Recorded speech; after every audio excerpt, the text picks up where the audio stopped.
2023 সালের 7 অক্টোবর ফিলিস্তিনের গাজায় আগ্রাসন শুরু করে দখলদার ইসরায়েল। উপত্যকাটির হাজার হাজার নিরীহ বাসিন্দাকে হত্যা করা হচ্ছে এখনও।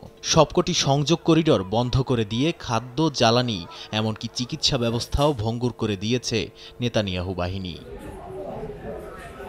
ইসরায়েলি বর্বরতার মাত্রা যত বাড়ছে তত বিচ্ছিন্ন হয়ে পড়ছে ইহুদিরা।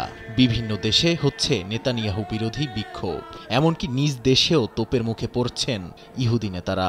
সম্পর্কের সমীকরণ অনেকটাই বদলেছে পশ্চিমাদের সঙ্গেও। শুধু যুক্তরাষ্ট্র ব্যতীত অন্যান্য দেশগুলো মুখ ফিরিয়ে নিচ্ছে ইসরায়েলের থেকে। আগামী সেপ্টেম্বরে নতুন করে 5টি ইউরোপীয় দেশ ফিলিস্তিনকে স্বীকৃতি দেওয়ার কথা জানানোর পর বেড়েছে উত্তেজনা। সম্প্রতি ব্রিটেন, ফ্রান্স, পর্তুগাল, মাল্টা ও অস্ট্রেলিয়া ঘোষণা দিয়েছে তারা সেপ্টেম্বরে ফিলিস্তিন রাষ্ট্রকে স্বীকৃতি দেবে। অস্ট্রেলিয়ার প্রধানমন্ত্রী অ্যান্থনি অ্যালবেনিজের উপর ক্ষোভে ফেটে পড়েন ইসরায়েলি প্রধানমন্ত্রী নেতানিয়াহু। অস্ট্রেলিয়ার ইহুদি সম্প্রদায়কে পরিত্যাগের অভিযোগ তুলে তিনি অ্যালবেনিজকে দুর্বল রাজনীতিক আখ্যা দেন। এমনকি যুক্তরাজ্য, ফ্রান্স আর কানাডার নেতাদের সন্ত্রাসীদের পক্ষে দাঁড়ানোর অভিযোগও আনেন নেতানিয়াহু।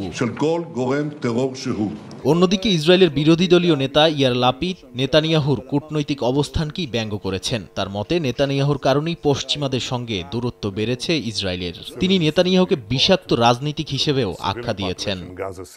নাদিম মারজান, সময় সংবাদ।